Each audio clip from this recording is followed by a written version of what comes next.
Good afternoon everyone. हमने diabetes के 3 session complete कर लिए हैं, जैसा कि हमारे सर ने जो अपने टॉपिक्स दिए थे और उन सेशन में हम लोग क्या क्या चीजें सीखेंगे वो हमने सही से तीनों कंप्लीट कर चुके हैं। जिन लोगों के छूट गए उनके लिए रिकॉर्डिंग मिल जाएंगी, पहले भी बोल चुका हूँ।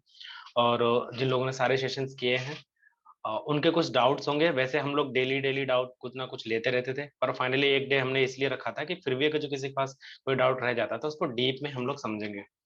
तो हमारे पास एनफ पार्टिसिपेंट्स आ चुके हैं, तो मैं चाह रहा हूँ कि सर अब स्टार्ट कर दीजिए, क्योंकि हो सकता है बीच में बहुत सारे लोगों क्वेश्चन हो तो हमारे पास टाइम की एक लिमिट रहती है। तो सर प्लीज आप स्टार्ट करिए। Sure. Thank you doctor Ranjit. Thank you so much sir. देखिए, बहुत सारे डाउट्स लोगों को होंगे ही, क्योंकि टॉपिक इतनी वास्ट है और पूरे टॉपिक को शायद कवर भी पूरी तरह से नहीं किया गया अभी तक। जैसे हाइपोग्लाइसीमिया के सिम्टम्स क्या हैं, उसकी मैनेजमेंट क्या है, इंसुलिन का क्या महत्व है, वो क्वेरीज के रूप में आया है हमारे पास। And I think that is a welcome step because that will complete the whole workshop. जो जो हम लोगों को हमारी जो चीजें कम रह गई, जो नहीं बता पाए, वो लोगों की क्वेरीज के रूप में आई हैं, तो उनको फिर से हम लोग डिस्कस कर सकते हैं। तो सबसे पहले डॉक्टर रंजीत, मैं वो क्वेरीज ले रहा हूँ जो आपने मुझे भेजी हैं सभी पार्टिसिपेंट्स की। तो मैं स्क्रीन शेयर कर रहा हूँ, क्वेरीज का उत्तर एक एक करके मैं दे रहा हूँ। ओके सर, ठीक है, फाइन। ठीक है, मेरा स्क्रीन दिख रहा है आपको? सर विजिबल है। Good good. देखिए, सबसे पहले ये क्वेरी एक आई है, इफ पॉसिबल, कि कौन सी मेडिसिन कितने डोज में कब लेनी चाहिए, ये अगर पॉसिबल हो तो प्लीज बता दो।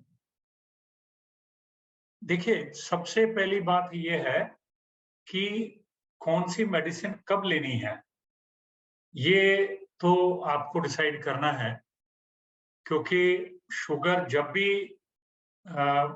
ये कंट्रोल कितनी रहती है, अगर फास्टिंग शुगर 120 है और पोस्ट प्रेंडियल 200 है, तो शायद, और HbA1c 7 के नीचे है, तो प्रॉबेबली आपके लिए अच्छा कार्यक्षेत्र है। ऐसी रेंज में जब पेशेंट मिले तो उसको आप केवल आयुर्वेदिक मेडिसिन पे ट्रीट कर सकते हैं, आपको एलोपैथी की जरूरत नहीं है। लेकिन इसमें एक थोड़ा सा कैविएट है कि ये अगर किसी दवाइयों के साथ आपने मेंटेन किया हुआ है, सपोजिंग आपने जालरा दी हुई है, एक्करबोस दिया है, पायोग्लिटाजोन दिया है, और ये लेवल्स उस दवाई के वजह से हैं, तो आपको वो दवाइयां बंद ना करते हुए कुछ आयुर्वेदिक दवाइयां साथ में शुरू करनी है। यानी अच्छा कंट्रोल अगर आप कर सकें तो बहुत अच्छी बात है, नहीं तो वो अचीव करने की ख्वाहिश आप रख सकते हैं। और साथ में एलोपैथिक दवाइयों के साथ कुछ एक हमारी आयुर्वेदिक दवाइयां जो सेफ हैं वो अपने को यूज करनी चाहिए। ये जो वर्ड मैंने सेफ यूज किया है ना, ये जानबूझ के इसलिए किया है सेफ, कि आप अगर मेटलिक मेडिसिन चंद्रप्रभावती यूज करेंगे, आप कोई मेटल की मेडिसिन डायबिटिक में यूज करेंगे, तो डायबिटीज में अपने आप भी किडनी डैमेज होता है। वो पूरा आरोप आपके ऊपर मढ़ देगा वो एलोपैथिक डॉक्टर, जब ये पेशेंट वहां किडनी डैमेज होके जाएगा। किडनी डैमेज किसको होगा, थोड़ा सा रिवाइज करिए। मुझे लगता है आपको भी याद होगा कि 10 से 15 साल होने के बाद किडनी डैमेज शुरू होने लगता है। अनकंट्रोल्ड हो तो बहुत जल्दी, अनकंट्रोल्ड डायबिटीज रहा हो या उसने दवाई ही ना खाई हो तो बहुत जल्दी किडनी डैमेज होता है, और कंट्रोल रहा हो तो भी 15 से 20 साल के। और एवरेज में 10 से 15 साल में डायबिटिक का किडनी टेस्ट करेंगे तो उसमें माइक्रो एल्बुमिन यूरिया आएगा, क्रेटिनिन आ सकता है, नहीं आ सकता, आपको इवेलुएट करना है। ये मैंने जब नेफ्रोपैथी पढ़ाया था तब मैंने बताया था कि कैसे उसको आपको हैंडल करना है। तो आपका टारगेट है एक अच्छा कंट्रोल लाना। तो कितने डोज में किस मेडिसिन को दिया जाए, अगर आपके लेवल्स ये हैं, फास्टिंग 120 है, पोस्ट प्रेंडियल 200 है और A1C 7 है, तो आप इन दवाइयों में से चयन कर सकते हैं। गुड़मार पत्र चूर्ण 6 से 10 ग्राम पर डे आप 2-2 ग्राम दिन में 3 बार दीजिए, 3-3 ग्राम दिन में 3 बार दीजिए। ऐसे ही विजयसार चूर्ण है, ऐसे ही जामुन बीज चूर्ण है, सेम डोज 2-2 ग्राम 3 बार, 2 ग्राम मतलब लगभग 1 चम्मच। ये जो चूर्ण होते हैं हमारे, ये डेंसिटी में बहुत लाइट होते हैं, तो इसलिए 1 चम्मच में, टीस्पून में लगभग 2 से 2.5 ग्राम बैठता है। तो अगर आप 1-1 चम्मच 3 बार लेंगे तो 6 से 7.5-8 ग्राम तक आप दवाई दे रहे हैं। ऐसे ही जामुन के साथ साथ ममे जवा चूर्ण, ये आप दिया जा सकता है इस डोज में। तो मुझे लगता है ये प्रश्न जो है, इफ पॉसिबल, कौन सी मेडिसिन कितने डोज में कब लेनी चाहिए, ये पॉसिबल हो तो बता दीजिए। ये मुझे लगता है क्वेरी आंसर हो गई है। कि किसकी क्वेरी थी, अगर कोई डॉक्टर रंजीत हैंड रेज करके पूछना चाहते हैं इसके ऊपर, वो जिसने क्वेरी किया उसने, या दूसरे किसी को इस इशू पे कोई क्वेरी है तो वो अभी पूछ सकता है।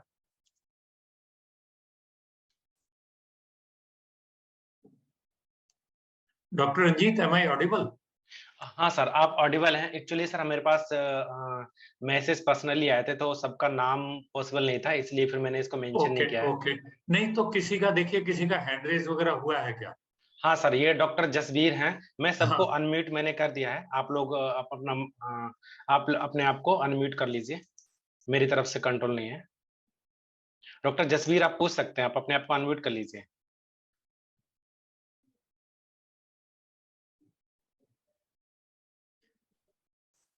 हाँ डॉक्टर जसबीर बोलिए ना।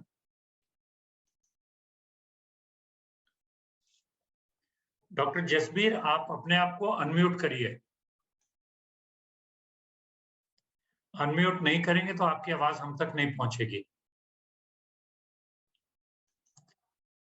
सर उन बता रहे कि अनम्यूट हो नहीं रहा है। वैसे तो मैंने यहाँ से सबको सबको कर रखा है हो अनम्यूट। गया, सर हो गया, होगा, हो गया हो सर, गया। अभी हुआ है। जी जी, अभी हुआ है सर। नमस्कार सर। नमस्ते जी। सर मैं ये पूछना चाह रही थी कि सर जैसे गुड़मार है, विजयसार है, जामुन है और मामेजवा है, तो सर मतलब मामेजवा को हम कहाँ पर देते हैं? ये देखिए, टाइप 2 डायबिटीज में या प्री डायबिटीज में, ये तीनों चारों चीजों को सिमिलर एक्शन के लिए यूज किया जाता है। ऐसा ऐसा कहीं भी कोई स्टडी नहीं हुआ है आयुर्वेद में कि गुड़मार पत्र इस अवस्था में देना चाहिए, विजयसार चूर्ण दूसरी अवस्था में देना चाहिए, जामुन किसी अलग अवस्था में देना है, ममेजाव अलग अवस्था में देना है। ऐसा कोई भी स्टडी अभी तक नहीं हुआ है। ये सारे के सारे आइदर अलोन और इन कॉम्बिनेशंस। आप ये इनका अगर जब कॉम्बिनेशन दे रहे हैं तो आप ये ध्यान रखिए कि कॉम्बिनेशन का डोज इतना होना चाहिए, 6 से 10 ग्राम। ऐसा नहीं हो कि गुड़मार भी 10 ग्राम खिला दिया, विजयसार भी, जामुन भी और ममेजाव भी, टोटल 40 ग्राम्स हो गया, उसको खाना खाने की जरूरत ही नहीं पड़ेगी। 40 ग्राम पाउडर खा लेगा तो उसके बाद वो कैसे रिएक्ट करेगा पता नहीं है। तो आप इंडिविजुअली भी 6 से 10 ग्राम डोज है, और अगर सारे कंबाइन करके देते हैं तो भी कंबाइंड पाउडर की भी डोज 6 से 10 ग्राम ही है। I hope I have answered your query Jasbir.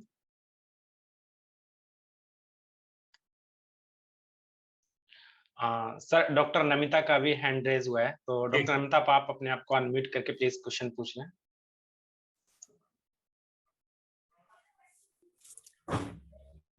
हाँ डॉक्टर नमिता बोलिए ना। नमस्कार सर। नमस्ते जी, नमस्ते। सर जैसे जो आपने इसमें कंडीशन लिखी हुई है ना कि fasting sugar level is below 120 and HbA1c is below 7, तो सर इसी कंडीशन के साथ में यदि पेशेंट के ये भी मतलब जब हमने उसका टेस्ट करवाए तो उसको हाइपरलिपिडीमिया की भी मिल रही है यानी कि प्रॉब्लम, तो सर उस केस में जो है ये हम ड्रग की चॉइस और इसका मैनेजमेंट किस तरह से करेंगे? ये बड़ा अच्छा सवाल आपने पूछा डॉक्टर नमिता, कि अगर कोई एसोसिएटेड कंडीशन है तो अगर उसके उस कंडीशन को ठीक करने वाली कोई एंटी डायबिटिक, ये जैसे ये गुड़मार है, जो विजयसार है, जामुन है, ममेजाव, इनमें से कोई दवाई है जो उसको भी डिस्लिपिडीमिया को भी ठीक करती है, तो प्रोबेबली वो ड्रग ऑफ चॉइस होगा। ये डॉक्टर जसबीर के क्वेश्चन का भी उत्तर इसमें आ गया कि जब आप सिलेक्ट कर रहे हैं तो जैसे मैं आपको एग्जांपल देता हूं, विजयसार चूर्ण जो है वो ट्राइग्लिसराइड्स को भी ठीक करता है, हाइपरकोलेस्टेरोलेमिया को भी ठीक करता है। तो डिस्लिपिडेमिया जब भी हो तो विजयसार की प्रेफरेंस मुझे ज्यादा रहेगी ओवर गुडमार और जामुन बीज। तो इसलिए जो इंडिपेंडेंट कंडीशन है उसमें आप त्रिफला भी उस कंडीशन में यूज कर सकते हैं, त्रिफला टैबलेट या त्रिफला चूर्ण। मैं तो प्रेफर करूंगा त्रिफला चूर्ण यूज करें, क्योंकि टैबलेट आप कितना खिलाएंगे, चूर्ण की ही टैबलेट बनाई है 250 mg 500 mg की, तो आप 2-2 4-4 टैबलेट खिलाना पड़ेगा। इससे अच्छा 1 चम्मच सुबह 1 चम्मच शाम को आप चूर्ण खिला दें। तो ऐसी कंडीशन में उस कंडीशन से मिलती जुलती कोई अगर प्रमेह की दवाई है तो वो यूज करिए, अन्यथा आप लहसुन का प्रयोग करवा सकते हैं, आप मेथी बीज का प्रयोग करवा सकते हैं, आप अलसी सीड्स का बहुत सारा प्रयोग करवा सकते हैं। तो और बहुत सारी ऐसी चीजें हैं जो डिस्लिपिडेमिया को भी ठीक करती हैं, उनका भी इंडिपेंडेंट यूज हो सकता है। हाँ, नेक्स्ट क्वेश्चन पूछ लीजिए doctor Ranjit. Sir, doctor Twinkle Sharma का क्वेश्चन है हाँ कि डायबिटीज कंट्रोल नहीं हो रही है एलोपैथिक मेडिसिन से, हाँ तो हाँ, कौन कौन सी आयुर्वेदिक और मेडिसिन और कितने ये डोज क्वेश्चन में आगे देनी चाहिए? कवर किया हुआ है मैंने स्लाइड्स में, ओके ओके सर, तो ठीक इस है। पे मैं बाद में बात करूंगा। Okay sir. ये किसी ने पहले भी आपको पूछा था, तो हाँ मैंने हाँ वो सर, रखा है इसमें। ठीक है सर। आगे चले। Yes sir, yes sir. देखिए एक एक क्वेश्चन ये आया है, पेशेंट में प्रमेय पूर्व रोग के लक्षण दिख रहे हैं, तो निदान परिवर्जन के अलावा क्या ट्रीटमेंट करें। देखिए अगर पूर्व रोग दिख रहे हैं, पूर्व रोग यानी प्रोड्रोमल सिम्टम्स। प्रोड्रोमल सिम्टम्स मतलब अभी वो व्याधि उत्पन्न नहीं हुई है, होने वाली है, अभी स्थान संशय होगा, पूर्व रोग तभी डेवलप होगा और उसके बाद की जो अवस्था है तब व्याधि उत्पन्न होगी। तो यही अवस्था है जो जिसको हम लोग प्री डायबिटीज कहते हैं। तो in case you see प्रमेय पूर्व रोग, that is the correct time to start Ayurvedic treatments. क्योंकि जो मैं आपको लेवल्स बता रहा हूं शुगर के, जैसे ही शुगर फास्टिंग 120 के ऊपर जाए, पोस्ट प्रेंडियल 180 के ऊपर जाए और A1C 6.5 के ऊपर जाए, तो आप समझ लेना ये डायबिटीज हो रहा है। लेकिन अगर लेवल्स 5.7 और 6.5 के बीच में है A1C के, तो उस अवस्था को प्री डायबिटीज कहा जाता है। वही अवस्था है जो हमारी प्रमेय पूर्व रूप अवस्था है। तो उसमें आप आयुर्वेदिक मेडिसिन दे सकते हैं जिनकी बात हुई है, लाइफस्टाइल चेंजेस भी करवा सकते हैं, खाना पीना टाइम से, एक्सरसाइज, सोना टाइम से, और डाइट कंट्रोल, ये बड़ी इसेंशियल चीजें हैं डायबिटीज के लिए। डाइटरी रिस्ट्रिक्शंस रखना बहुत जरूरी है। गुड़ वैकृतम जो कहा गया आयुर्वेद में, उससे परहेज करिए, मीठी चीजें कोई मत खाइए। लोग बोलते हैं गुड़ खा लीजिए, शहद खा लीजिए, लेकिन सबसे शुगर बढ़ेगा, इवन शहद से भी शुगर बढ़ेगा, लेकिन थोड़ी देर बाद बढ़ेगा, इतना ही डिफरेंस, क्योंकि उसका ग्लाइसेमिक इंडेक्स शुगर से या ग्लूकोज से थोड़ा कम है। तो मुझे लगता है कि अगर पूर्व रूप दिख रहा है तो निदान परिवर्जन तो करना ही है। निदान में यही आ गया ना कि वो सुस्ती है, आलस्य है, उसको दूर करना चाहिए। तो ये एक्सरसाइज वो भी एक निदान परिवर्जन है। प्रभाव कह रहे हैं तो अगर छोड़ दिया तो वो भी निदान परिवर्जन, और अगर वो मोटा है, मोटापे को पापा तो खुद अपने आप में एक निदान है, तो उसका निदान परिवर्जन कर रहा है।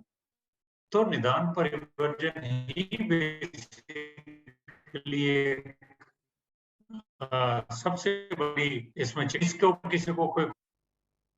डॉक्टर रंजीत, तो आगे आगे के क्वेश्चन पे चलते हैं। किसी ने ये पूछा है, sir my query is, we should try to maintain in which range blood glucose in diabetic patients undergoing treatment, and at what values you can say the patient is undergoing hypoglycemia. Today got one patient on multiple combination pills with giddiness, sweating, uneasiness, and her at spot random blood sugar was 91. Is she having glycemia? Is she having hypoglycemia symptoms? देखिए अब इसमें सबसे बड़ी बात है आपको ये समझना है कि क्या वो हाइपोग्लाइसीमिया में है क्या पेशेंट, और हाइपोग्लाइसीमिया किसको कहते हैं। देखिए, गुड कंट्रोल मैंने पहले भी बताया आपको।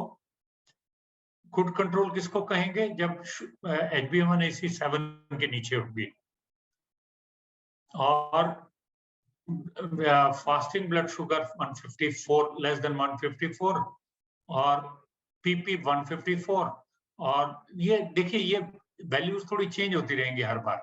कोई इसको 154 बोलता है, बड़ा स्ट्रिक्ट बोलता है, कोई 160 बोलता है, कोई 170 बोलता है, लेकिन grossly speaking PP between 160 to 180 और fasting 80 to 130 is the ideal for a good control. इससे ज्यादा स्ट्रिक्ट कंट्रोल इसलिए नहीं करना चाहिए क्योंकि शुगर के लो होने के चांसेस, और शुगर के लो होने के चांसेस कब हैं, जब वो 70 mg/% से नीचे हो जाती है, क्योंकि glucose is the main source of fuel for the body and brain. Glucose जैसे ही 70 के नीचे जाएगा तो ब्रेन को एनर्जी मिलना बंद हो जाएगा, डिजीनेस होना शुरू होगा और क्लाउडिंग होनी शुरू हो जाएगी मेंटल फंक्शंस की। उसको याद नहीं रहेगा, थोड़ा ब्लैंक हो जाएगा और भी शुगर गिरता जाएगा, तो बाकी सिम्टम्स हाइपोग्लाइसीमिया के आएंगे। नेक्स्ट स्लाइड में मैंने 1 या 2 स्लाइड के बाद में मैंने हाइपोग्लाइसीमिया के सिम्टम्स भी सारे दिए हुए हैं। लेकिन अगर पेशेंट का blood sugar, random blood sugar 90 है तो आप उसको हाइपोग्लाइसीमिया में है ऐसा नहीं कह सकते हैं। लेकिन अगर उसको स्वेटिंग और गिडीनेस और अनइजीनेस है तो प्रॉबेबली ये ऐसा पेशेंट है जो कभी अपना शुगर कंट्रोल नहीं करता था और उसके शुगर लेवल्स हमेशा उसकी बॉडी में हाई रहते थे। आज प्रॉबेबली उसने ज्यादा गोलियां खा के शुगर लेवल्स को थोड़ा नीचे लाया है, which is of course hypoglycemic नहीं है, लेकिन उसकी बॉडी ट्यून हो गई होगी 150-200 पे। तो जैसे ही वो शुगर लेवल ये बता रहे हैं कितना आया, 91 आया है, तो जैसे ही 200-250 वाला 91 आया है तो फीलिंग ऑफ स्वेटिंग, गिडीनेस, थोड़ा सा हाइपोग्लाइसेमिक सिम्टम, थोड़े रिलेटिव हाइपोग्लाइसेमिया इसको बोल सकते हैं, वो सिम्टम्स आए हैं। थोड़ा सा शुगर खिलाइए तो वो ठीक हो जाएगा। इस क्वेश्चन के ऊपर किसी का, इस आंसर के ऊपर किसी का कोई क्वेश्चन? डॉक्टर रंजीत पूछिए इस पे। अगर किसी का डाउट हो प्लीज पूछ लें, नहीं तो हम फिर नेक्स्ट क्वेश्चन की तरफ बढ़ते हैं। अच्छा सर, इससे पहले एक क्वेरी और आई है डॉक्टर योगिता यादव की कि Triphala diabetes and hyperglycemia and hyperlipidemia दोनों के ऊपर एक्ट करता है क्या? त्रिफला दोनों के ऊपर एक्ट करेगा, लेकिन मॉडरेट मिनिमल इफेक्ट आएगा। 1-1 चम्मच सुबह शाम खिलाते रहिए, 3-4 महीने खिलाने के बाद इसका इफेक्ट आएगा। ये जैसे, क्योंकि हमारे जितनी भी आयुर्वेदिक दवाइयां हैं ये सारी हाइपोग्लाइसेमिक कम है, एंटी डायबिटिक ज्यादा है। ऐसे ही कोलेस्ट्रॉल वगैरह के ऊपर भी कंट्रोल आने में टाइम लगता है क्योंकि ये एक्टिव मॉलिक्यूल्स नहीं है। आप देखिए इसके अगेंस्ट अगर आप देखेंगे तो स्टैटिन ग्रुप के जितने भी ड्रग्स हैं, एटोरवास्टेटिन है या दूसरे इस तरह के कई द्रव्य हैं, वो सारे एक्टिव मॉलिक्यूल केमिकल्स हैं। वो केमिकल जाके उस टारगेट के ऊपर काम करते हैं, तो वो टारगेट पे काम करके उसको शुगर को और कोलेस्ट्रॉल को नीचे लाते हैं। हमारे आयुर्वेदिक, मैंने पहले भी लेक्चर में बताया था, they are more holistic, they act on the whole system, they don't act at a particular receptor area. एक जगह पे जाके काम नहीं करेगा, टारगेट ऑर्गन काम नहीं करेगा, सब जगह काम करेगा। तो इसलिए थोड़ा एक्शन स्लो होता है। त्रिफला चूर्ण देना चाहिए on a long term consumption. ये कोलेस्ट्रॉल और शुगर दोनों को कंट्रोल करता है। आगे चलें? हाँ सर, एक्चुअली क्वेरीज बीच में आ रही तो मैं सोच रहा हूँ कि पहले ये वाली बीच में पूछते रहिए ना, क्योंकि आगे, या फिर आप लिखते रहिए, क्योंकि हो सकता है वो क्वेरीज आगे मेरे आगे की जो 7-8 स्लाइड्स हैं उसमें कवर्ड है। हाँ सर, वो मैं लिख रहा हूँ, इसलिए मैं चाह रहा हूँ कि पहले तो एक बार सारी क्वेरीज रिजॉल्व हो जाए, फिर लास्ट में ओपन सबके लिए हो जाएगा। करेक्ट। मैं आगे चलूं? Yes sir please. अब ये देखिए, इंपॉर्टेंट ये है, जब आपने ये हाइपोग्लाइसीमिया का पूछा था मेरे से, क्या वो हाइपोग्लाइसीमिया में है क्या पेशेंट। तो हाइपोग्लाइसीमिया के सिम्टम्स होना बहुत जरूरी है। एक्सेसिव पर्सपिरेशन, बहुत स्वेटिंग होगा, फटीग होगी, टायर्डनेस होगा। हाइपोग्लाइसीमिया बोलेंगे किसको, 70 मिलीग्राम % के नीचे शुगर जाएगा तब उसको कहेंगे हाइपोग्लाइसीमिया। लेकिन हाइपोग्लाइसीमिक कोमा कब होगा, इसमें कोमा भी होता है, ये भी ध्यान रखिए। हाइपोग्लाइसीमिक कोमा कब होगा, बेहोशी कब होगी, जब 40 मिलीग्राम % के नीचे चली जाएगी। तो ये बॉडी के थ्रेशोल्ड्स हैं कुछ। 40 मिलीग्राम जब शुगर आ जाएगा तब व्यक्ति बेहोश हो जाएगा। उसके बीच की परिस्थिति में जब 70 पे होगा तो उसको थोड़ा सा पर्सपिरेशन, थोड़ी टायर्डनेस, डिजीनेस, थोड़ी भूख लगेगी, लिप्स पे टिंगलिंग सेंसेशन लगेगी, ट्रेमर्स होगा, थोड़ा हाथ पैर कांपेंगे, टैकीकार्डिया होगा, पेल्पिटेशन जैसा, और हार्ट बीट बढ़ेगा, इरिटेबिलिटी होगी और चिड़चिड़ा हो जाएगा और बहुत एंजाइटी उसको होगी। लेकिन जब ये शुगर और नीचे जाती जाएगी तो 40 मिलीग्राम के नीचे जाने के बाद अनकॉन्शियसनेस हो जाएगा और उसके पहले थोड़ा स्लीपी फीलिंग आती है। 60 पे 55 पे उसको स्लीपीनेस लगेगी, उसको लगेगा नींद आ गई, बहुत ज्यादा नींद आ रही है। आपने देखा होगा बहुत लोग डायबिटीज के बहुत सोते हैं, दिन में भी सोते हैं, रात में भी सोते हैं, बहुत नींद आती है, लेकिन वो बड़ा क्लेम करते हैं मेरा बड़ा इफेक्टिव कंट्रोल है।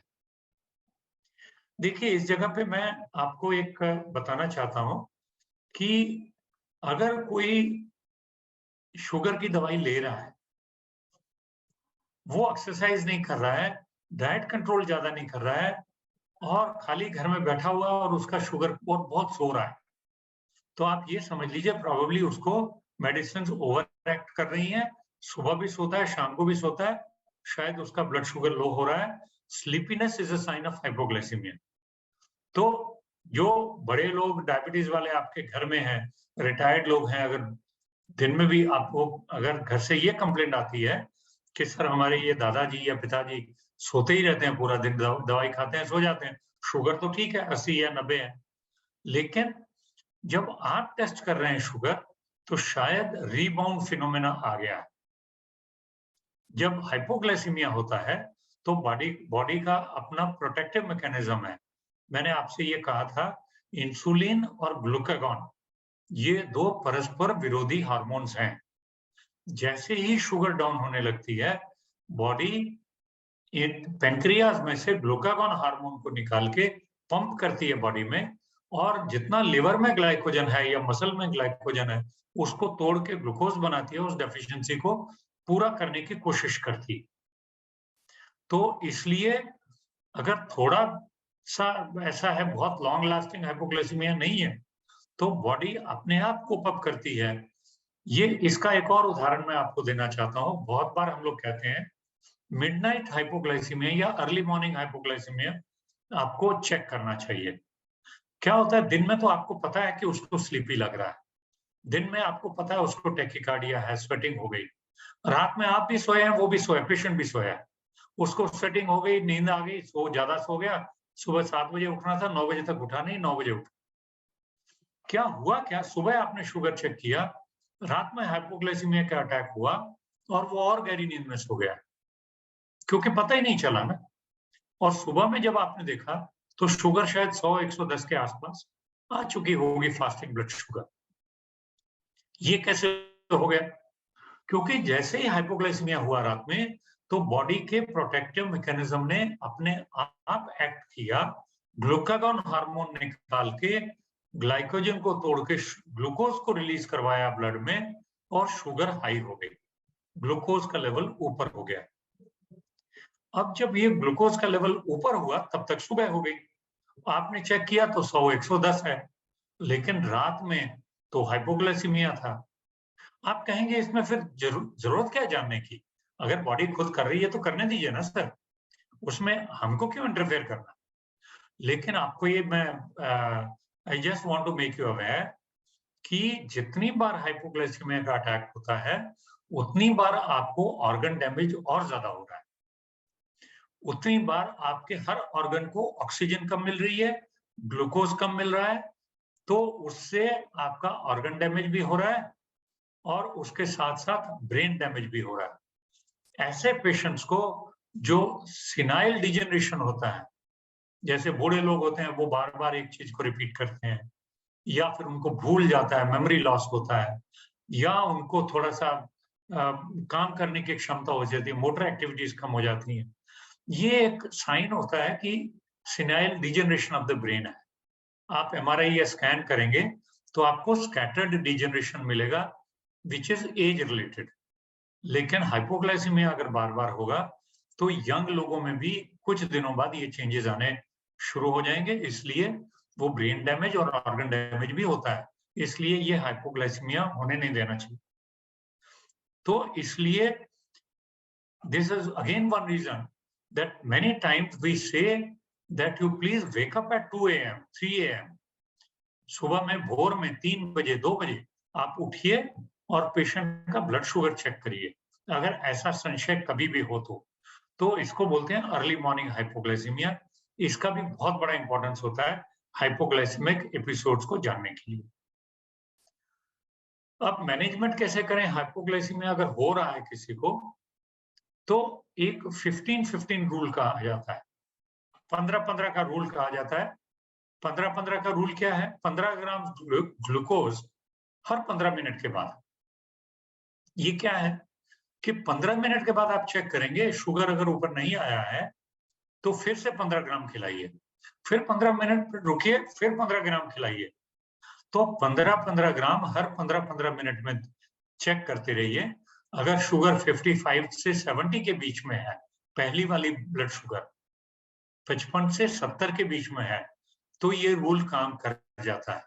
लेकिन अगर ये 55 के नीचे है तो आप हाइपोग्लाइसीमिया के खतरा आपके सामने है, इसलिए उसमें 15-15 का रूल नहीं चलेगा। कुछ मीठा खिलाने से नहीं चलेगा, कुछ ग्लूकोज का मुंह में ग्लूकोज का बिस्किट डालने से नहीं चलेगा, तभी आपको इंट्रावेनस ग्लूकोज देना पड़ेगा। या वो इंसुलिन जितनी भी है बॉडी में ज्यादा है, वो इंट्रावेनस ग्लूकोज को भी फटाफट डाइजेस्ट कर लेता है, वो सेल्स में भेज देता है और फिर से ब्लड शुगर लो हो जाता है। इसलिए इंजेक्टेबल ग्लूकागॉन किट आती है, ग्लूकागॉन हार्मोन के इंजेक्शन आते हैं। तो ऐसे में ग्लूकागॉन हार्मोन का इंजेक्शन जो है वो ब्लड शुगर को बहुत जल्दी ऊपर लाता है। इसलिए हाइपोग्लाइसीमिया का जो ट्रीटमेंट है वो आपको उसके क्या ब्लड शुगर लेवल्स हैं उसके ऊपर डिपेंडेंट होगा कि आपको कैसे मैनेज करना है। 55 के ऊपर है शुगर, 55 के और 70 के नीचे है। 70 के ऊपर है तो आपको कुछ नहीं करना है, आप थोड़ा मीठा खिलाएंगे, ग्लूकोज के बिस्किट देंगे, मीठी चाय मीठी कॉफी पिलाएंगे तो भी ठीक हो जाएगा। लेकिन 70 के नीचे है तो आपको 15-15 का रूल लगाना है। 15-15 ग्राम शुगर हर 15 मिनट में जांच करते रहिए, और 55 से भी नीचे है तो इंजेक्शन ग्लूकागॉन और IV ग्लूकोज, ये दोनों ही उसके ट्रीटमेंट। अब आते हैं नेक्स्ट क्वेश्चन पे। ये डॉक्टर SP सिंह है, नहीं शायद कोई डॉक्टर दूसरे हैं, पेशेंट का नाम उन्होंने लिखा है SP सिंह। No any main complaint at the time of past history 20 years.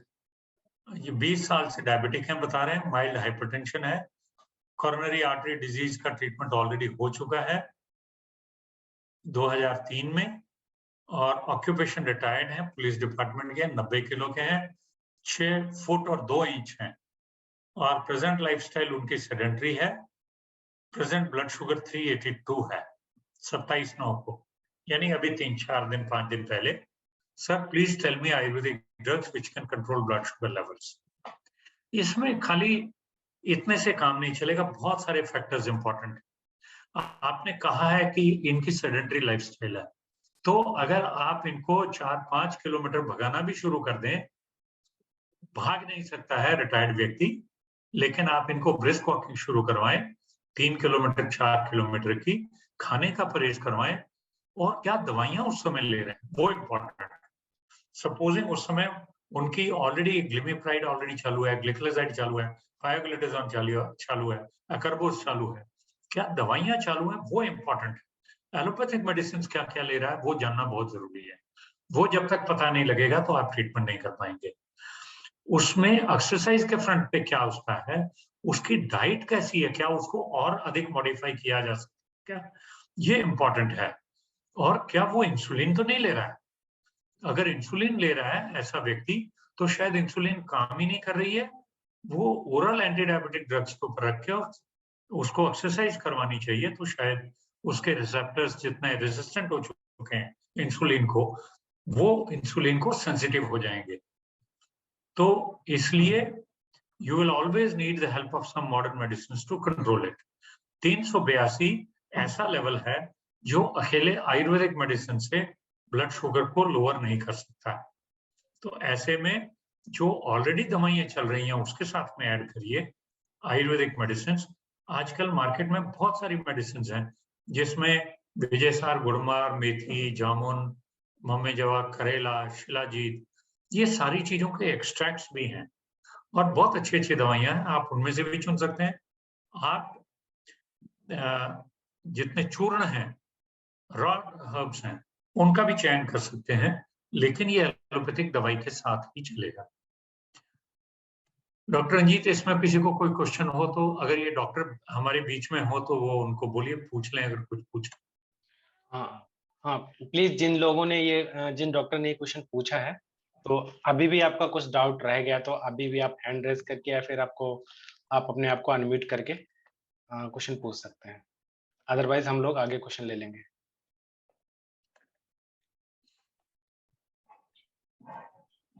Hand raise नहीं हुआ है ना? नहीं सर, एक डॉक्टर नमिता का क्वेश्चन है कि सर कोई ऐसा मेडिसिन का कॉम्बिनेशन बता दीजिए आयुर्वेद में जिसके रिजल्ट अच्छे, जैसे हमने अभी गुड़मार है, जामुन, करेला, ये सारी चीज सीखी हैं, तो कोई कॉम्बिनेशन आपके हिसाब से लगता हो कि वो उसका रिजल्ट अच्छे हैं? तो ये डॉक्टर नमिता पूछना चाह रहे हैं। हाँ, देखिए ये बड़ा अनएथिकल हो जाएगा मैं किसी कॉम्बिनेशन को प्रमोट करूं, लेकिन मैं इतना कह सकता हूं जिसमें भी ये दवाइयों के जितने मैंने नाम लिए, गुड़मार, जामुन बीज, मम्मेजाव, करेला, इनके अगर एक्सट्रैक्ट्स उसमें हैं किसी भी कॉम्बिनेशन में, तो वो आप बिल्कुल बिना सोचे समझे आप पेशेंट को दे सकते हैं, क्योंकि वो नेचुरली इफेक्टिव है। एक्सट्रैक्ट्स, देखिए एक्सट्रैक्ट्स की डोज, लेकिन डोज काफी अच्छी होनी चाहिए। जब आप एक्सट्रैक्ट दे रहे हैं तो कम से कम 500 मिलीग्राम की गोली हो एक्सट्रैक्ट्स की। इंडिविजुअल है तो इंडिविजुअल 500 mg हो, और कॉम्बिनेशन में है तो टोटल मिला के 500 mg हो एक्सट्रैक्ट। इतना आप देखिए, सुबह और शाम एक एक या दो गोली खिलाइए, depending on what stage the diabetes is. तो बहुत सारी कंपनियां बनाती हैं, डाबर भी बनाती है और भी जंडो भी बनाती है, एमिल भी बनाती है। अभी मैं नाम लेना ठीक नहीं समझता हूँ, लेकिन आप खुद समझदार हैं, आप कुछ चयन कर लीजिए। और अगर आपको मेरा नंबर इनको दे दीजिए, व्हाट्सएप कर दें, एज एन इंडिविजुअल मैं इनको बता सकता हूँ कि कौन सी दवाई मैं यूज करता हूँ। अभी इसकी नेक्स्ट स्लाइड पे आते हैं। जी sir. Doctor Ranjit, next slide पे चल रहा हूँ मैं। Okay sir, okay. ये है 55 साल के एक पेशेंट है, उनको अभी डायबिटीज पता चला है, ब्लड शुगर 130 है, पोस्ट पेंडियल फास्टिंग 130 है, पोस्ट पेंडियल 173 है, HbA1c 6.8 है, आयुर्वेदिक दवा है, बट बॉडी पेन और नमनेस बहुत पेशेंट को। अब क्या लाइन ऑफ ट्रीटमेंट देना है? इनका कहने का मतलब है कि डायबिटीज अभी जस्ट शुरू हुई है, डायबिटीज की शुरुआत है, प्री डायबिटीज से ऊपर है। और डायबिटीज, अगर इसको मैं ये कहूं कि जो मेरा क्राइटेरिया है कंट्रोल डायबिटीज का, उसमें ये बैठता है पूरा का पूरा। फास्टिंग शुगर 130, पोस्ट पेंडियल 173 और ग्लाइसेटेड हेमोग्लोबिन बिलो 7, ये कंट्रोल्ड डायबिटीज है। वो चाहे आपने आयुर्वेदिक दवा से कंट्रोल, एलोपैथिक से है, बहुत अच्छा कंट्रोल है। इसके साथ अगर आप एक्सरसाइज, अच्छी डाइट, वो सब एडवाइस करें तो और अच्छा कंट्रोल हो जाएगा। इसके चांसेस, क्योंकि कंट्रोल्ड है, एक्सरसाइज और डाइट का बहुत अच्छा असर होने की संभावना है। इसमें जो नॉर्मली इस तरह के कंट्रोल में डायबिटीज में किसी भी तरह का नमनेस और पेन नहीं होना चाहिए।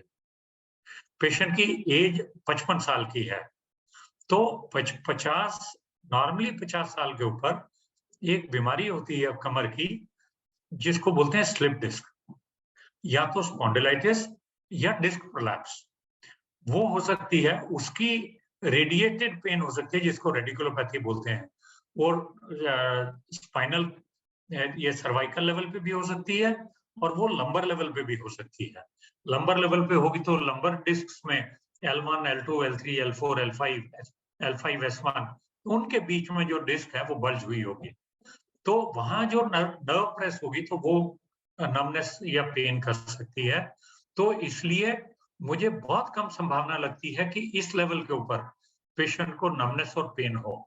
अगर पेन और नमनेस हो रही है तो आप प्लीज स्पाइन की जांच करिए, MRI करिए, शायद उनको देख लीजिए लेवल कौन सा। अगर टांगों में नमनेस जा रही है तो कमर का MRI करिए, अगर हाथों में और सिर के ऊपर जा रही है नमनेस और पेन तो आप उनके सर्वाइकल रीजन का MRI करवाइए। तो मुझे लगता है वो पैरेलली दूसरी बीमारी उनको है डिस्क प्रोलैप्स की या स्पॉन्डिलाइटिस की, जिसको अटेंड करना अलग से जरूरी है। उसमें पंचकर्म भी कर सकते हैं, कटी बस्ती, मन्या बस्ती दे सकते हैं। आजकल हमारे यहाँ महाराष्ट्र में बड़ा पॉपुलर है विद कर्म, निडल लगा के, और हम लोग कॉटरी मशीन से हीट आसन करते हैं। मैं भी क्लिनिक में करता हूँ, तो बहुत बड़ा पॉपुलर है इधर महाराष्ट्र में, तो वो विद कर्म से भी काफी अच्छा होता है। इससे रिलेटेड कोई डॉक्टर रंजीत, इससे रिलेटेड कोई किसी का हाथ खड़ा हुआ है? नहीं सर। और आगे चलते हैं। ठीक है सर। अभी ये नेक्स्ट प्रश्न आया है कि टाइप 1 और 2 और टाइप 2 में भेद कैसे करें, कैसे पता करें कि ये टाइप 1 है या टाइप 2 है। इसका मैंने बड़ा विस्तार से बताया था जब मैं पढ़ा रहा था, पहला लेक्चर ही जो डायबिटीज के ऊपर था, उसमें देखिए ये, इसको मैं इनलार्ज कर देता हूं। ऑनसेट कब होगा टाइप 1 का?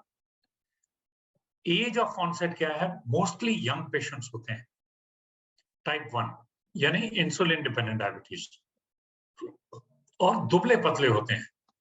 जब सपोजिंग 8 साल का बच्चा बहुत खाना खा रहा है और माँ बाप कह रहे हैं कि सर ये खाना तो बहुत खाता है लेकिन इसकी हाइट नहीं बढ़ रही, इसका वजन नहीं बढ़ रहा और कमजोर है, बीच बीच में इसको चक्कर सा आता है, तो that is the right time to test blood sugar.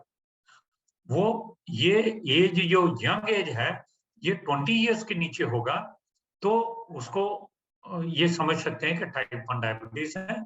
ये सडन ऑनसेट का होता है।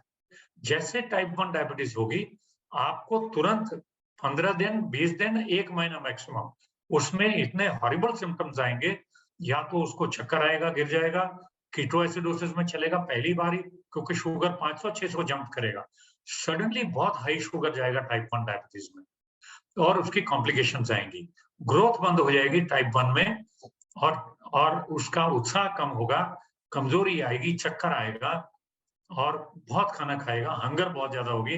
कीटोएसिडोसिस कई बार सबसे पहली जो प्रॉब्लम होती है कीटोएसिडोसिस की, मतलब पहली बार ही पेशेंट एडमिट किस लिए हुआ कि उसको पेट में दर्द पड़ी, उल्टियां हुई, पेशेंट को हॉस्पिटल ले गए, यूरिन टेस्ट किया, यूरिन में कीटोन्स पॉजिटिव है, ब्लड को कीटोन्स और डायबिटीज के लिए टेस्ट किया, मालूम पड़ा कि ब्लड में भी कीटोन्स हैं और इसमें भी शुगर भी high.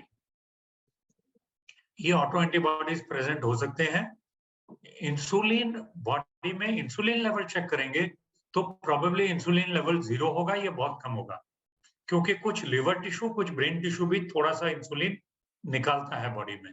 So it may not be 0 but it may be very minimal. और ये आइडेंटिकल ट्विंस में 50% चांस है। अगर एक माँ बाप के दोनों एक जैसे बच्चे हैं, ट्विंस हैं, तो अगर इसको भी ए को भी डायबिटीज है तो बी को 50% चांस है कि दूसरे को भी होगा। और ये type 1 diabetes as compare to type 2 बहुत कम मिलती है। 90% टाइप 2 है, 10% सिर्फ टाइप 1 है। 100 में से 10 लोग टाइप 1 डायबिटीज के हैं, 90 लोग टाइप 2 डायबिटीज के। इसके कंट्रास्ट में टाइप 2 का देखिए। टाइप 2 में क्या होगा? मोस्टली एडल्ट्स होंगे, बड़े लोग होंगे, सेंट्रल ओबेसिटी होगी, मोटा होगा व्यक्ति। कीटोएसिडोसिस का सवाल ही नहीं, क्योंकि शुगर उसकी 200-300 जाएगी। नॉर्मली ये इसका मालूम कैसे पड़ेगा टाइप 2 डायबिटीज का? इंश्योरेंस के लिए आप चेक करा रहे हैं, आपने रूटीन टेस्ट करा लिया, बड़ा आजकल बड़े सारे पैकेजेस आते हैं, 300 रुपए में पैकेज, 500 में। आपको भी लालच आ गया, चलो मैं भी अपने सारे ब्लड टेस्ट 45, 50, 100 टेस्ट हो रहे हैं, 300 रुपए में, 400 रुपए में मैं भी करवा लेता हूँ, उसमें शुगर आ गई। तो ये routine, normally type 2 diabetes routine examination में पता चलता है कि शुगर हाई।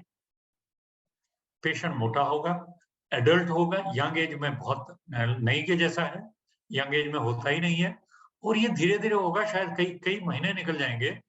जब पेशेंट का वेट रिड्यूस होना शुरू होता है 6 महीने और साल के बाद, कई बार तब तक खींचता है टाइप 2, हो गया होता है डायबिटीज, लेकिन पता ही नहीं चलता है, और धीरे धीरे जैसे अनकंट्रोल शुगर है 300 मिलीग्राम%, 3 महीने, 4 महीने, 6 महीने हो गया तो वेट कम होना शुरू होगा, और बाकी सिम्टम्स 3 P's हैं जो पॉलीयूरिया, पॉलीफेजिया और पॉलीडिप्सिया, ये सारे तीनों, बहुत ज्यादा प्यास लगना, बहुत ज्यादा भूख लगना और बहुत ज्यादा यूरिन होना, ये अगर तीनों सिम्टम्स भी आते हैं तो पता लगता है कि टाइप 2 हो चुका है जब आपने टेस्ट किया तो।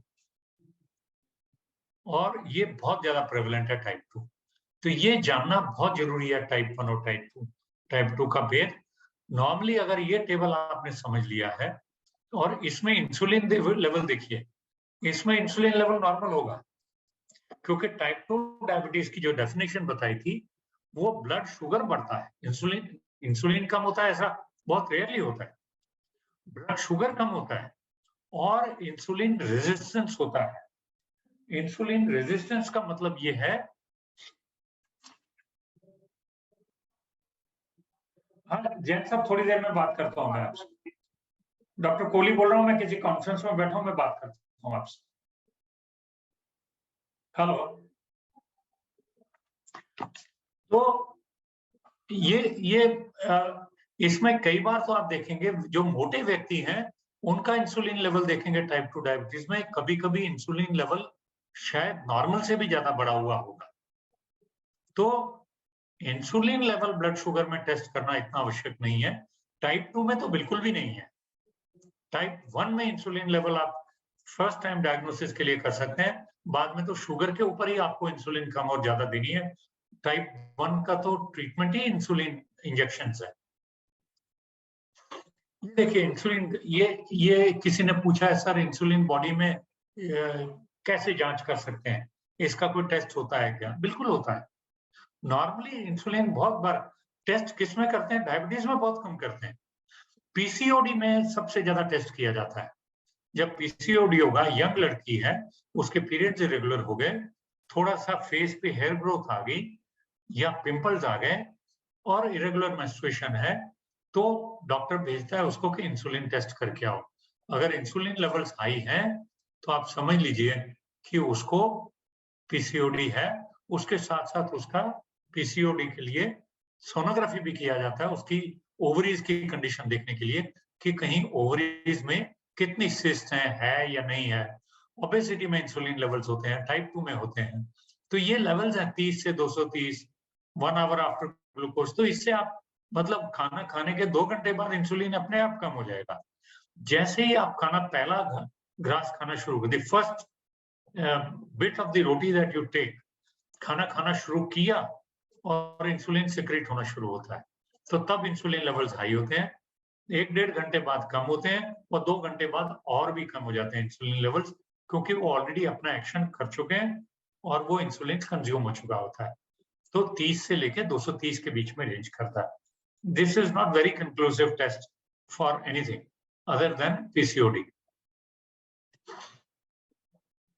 अब ये किसी का क्वेश्चन आया है, सर डायबिटिक पेशेंट में कौन सा रसायन देना बेस्ट रहेगा? तो एक स्टडी हुई है बीएचयू में, उन्होंने ये बताया था कि आप अगर रसायन देना है डायबिटिक्स में तो आप शतावरी, ब्राह्मी और मंडूकपर्णी, बैकोपा मोनियरी, सेंटिला एशियाटिका और एस्पेरेगस, इनको आप दे सकते हैं एज रसायन द्रव्य। त्रिफला को रसायन द्रव्य करके यूज किया जा सकता है। अम्ल की रसायन को यूज किया जा सकता है। शिलाजत्तु रसायन है, यहाँ मैं आपको थोड़ा सा ये आपको अवगत कराना चाहता हूँ कि शिलाजत्तु के ऊपर हम लोगों ने एक स्टडी की थी, blood sugar lowering property of shilajatu. तो हम लोगों ने क्या किया था, शालसार आदि गण के जो क्वाथ द्रव्य हैं उसके क्वाथ से भावना देकर शिलाजितों को तैयार किया था। ये शिलाजीत के हम लोगों ने कैप्सूल बना के जब दिया तो शुगर तो नहीं कम हुआ, लेकिन हर पेशेंट को अच्छा लगा। और अच्छा लगा यानी वो क्या हुआ, बड़ा मुश्किल है बताना। वो कहता है मुझे अच्छा लगता है सर, मुझे एनर्जी अच्छी है, फटीग नहीं है, मैं बेटर हूं पहले से। इसी को रसायन कहते हैं। शायद शिलाजितु शालसारादि गण भावित जो शिलाजितु का ट्रायल हम लोगों ने किया, उसमें हम लोगों ने कंक्लूड किया कि शायद शिलाजीत बाकी रसायनों की तरह है। ये ब्लड शुगर लोअरिंग नहीं है, लेकिन ये रसायन का काम करता है, इसलिए दौर्बल्य और उत्साह जितना कम हुआ है उसको कंपनसेट करेगा। शुगर, ब्लड शुगर मैनेज करने के लिए आपको कुछ और देना पड़ेगा। ऐसे वसंत कुसुमाकर रस को भी आप रसायन के रूप में यूज कर सकते हैं, निशा अम्ल के रसायन भी आप यूज कर सकते हैं। तो इतने रसायन डायबिटिक्स में आप यूज कर सकते हैं। एक क्वेश्चन नेक्स्ट आया हुआ है, सर एक 29 इयर्स का पेशेंट है, उनकी फैमिली हिस्ट्री पॉजिटिव है डायबिटीज की, उनकी डायबिटीज कंट्रोल नहीं है, क्या करूं?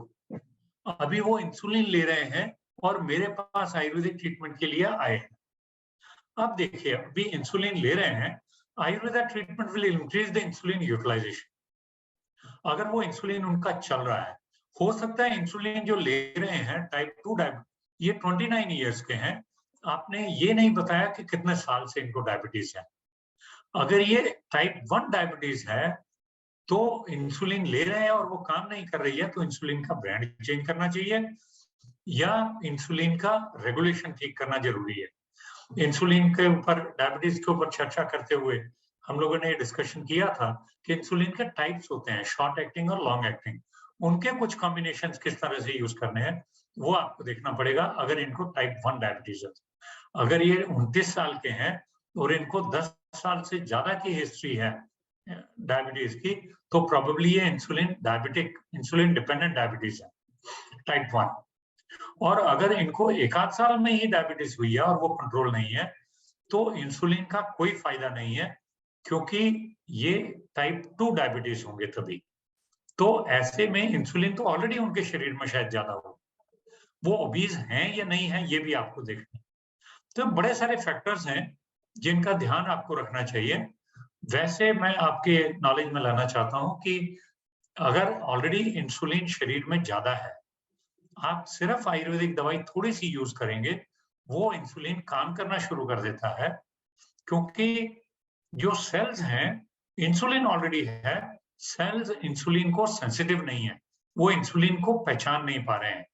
आप आयुर्वेदिक दवाई देंगे, एक्सरसाइज देंगे, डाइट कंट्रोल करवाएंगे, वो सेल्स सेंसिटिव हो जाएंगे इंसुलिन को पहचानना शुरू करेंगे और वो इंसुलिन सेल्स के अंदर ग्लूकोज मॉलिक्यूल को लेके जाएगी, तो शुगर कम हो जाएगी। तो यानी ये भी एक ट्रीटमेंट है कि इंसुलिन के साथ आप आयुर्वेदिक ट्रीटमेंट, डाइट कंट्रोल, जितनी मैंने दवाइयां बताई हैं सबका इस्तेमाल करना शुरू कर दीजिए। सबके कॉम्बिनेशन का भी दे सकते हैं। अगर बहुत मोटे हैं तो उनका वेट रिडक्शन भी बहुत जरूरी है। And many times insulin injections may not be effective. आप इंसुलिन कितना भी दीजिए, टाइप 2 डायबिटीज है तो नहीं ठीक होगा, शुगर नीचे नहीं आएगा, क्योंकि टाइप 2 डायबिटीज में बहुत बार इंसुलिन लेवल्स पहले से हाई होते हैं, क्योंकि वो व्यक्ति रेजिस्टेंट टू इंसुलिन है, इंसुलिन उसके ऊपर काम ही नहीं करेगा। ऑलरेडी जो बॉडी में इंसुलिन है वो भी काम नहीं कर रहा है, इसलिए उसके लेवल्स ज्यादा है। तो ऐसे में पेशेंट की और डिटेल देख के आपको खुद तय करना पड़ेगा कि आप उसको और क्या दवाई देना चाहते हैं।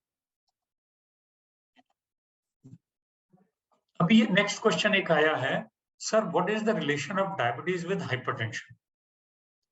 देखिए, मैंने आपको एक बात कही थी, देखिए मेटाबॉलिक सिंड्रोम, एक मैंने बात कही थी मेटाबॉलिक सिंड्रोम की, जिसमें ब्लड प्रेशर ज्यादा है, डायबिटीज है, ट्राइग्लिसराइड्स लेवल बढ़े हुए हैं, और बहुत बार 50% ऑफ द टाइम्स आपका थायराइड भी अफेक्टेड है। थायराइड नहीं भी अफेक्टेड हो सकता, लेकिन अगर कोलेस्ट्रॉल बढ़ा है, एचडीएल कम है, ट्राइग्लिसराइड बढ़ा हुआ है, यानी डिसलिपिडीमिया, लिपिड्स डिस्टर्ब्ड हैं, शुगर भी है, और साथ साथ में हाइपरटेंशन भी है, और ऐसे में CAD के होने के चांसेस बहुत हैं। कॉरोनरी आर्टरी डिजीज के high blood pressure is twice as likely to strike a person with diabetes than a person without diabetes. यानी अगर मुझे डायबिटीज नहीं है, आपको डायबिटीज है, तो आपके डबल चांसेस हैं हार्ट डिजीज के मेरे से। तो नॉर्मल व्यक्ति को डायबिटीज होने के चांसेस जितने, ये हार्ट डिजीज होने के, स्ट्रोक होने के चांसेस जितने हैं, उससे डबल चांसेस हैं डायबिटिक को। ये मेरी बहुत पहले की स्लाइड थी जिसमें मैंने ये कहा था कि रिस्क ज्यादा हो जाती है इन चीजों की, तो इसलिए इस चीज को कंट्रोल करना बहुत जरूरी है डायबिटीज को, क्योंकि डायबिटीज, हाइपरटेंशन, ये सारा एक सिंड्रोम बनाते हैं जिसको मेटाबॉलिक सिंड्रोम बोलते हैं। Hypertension and diabetes are two of the leading risk factors, क्योंकि दोनों ही अपनी अपनी जगह एथेरोस्क्लेरोसिस यानी बड़ी बड़ी आर्टरीज के बीच में वो जो क्लॉट फॉर्म होता है, वो बनाने की अपनी क्षमता डायबिटीज में ज्यादा हो जाती है, और ब्लड प्रेशर वाले में भी वो क्षमता ज्यादा हो जाती है, इसलिए एथेरोस्क्लेरोसिस होता है, और उसकी कॉम्प्लिकेशंस में हार्ट अटैक और स्ट्रोक होते हैं। There is a substantial overlap between diabetes and hypertension, reflecting substantial overlap in their etiology and disease mechanisms. यानी उनकी जो संप्राप्ति है वो भी बहुत तरह से ओवरलैप करती है, और उसके कॉन्सिक्वेंसेस भी बहुत तरह से ओवरलैप करते हैं। इसलिए आपने बड़ा अच्छा प्रश्न पूछा है। जिसने भी पूछा उसको मैं धन्यवाद देता हूँ कि उन्होंने ये इस तरह का प्रश्न किया है, जो डायबिटीज के परिप्रेक्ष्य में बहुत उत्तम प्रश्न है। अब नेक्स्ट क्वेश्चन एक आया है, इफ मेटफॉर्मिन, इसको मैं छोटा करके देखता हूं क्योंकि मेरे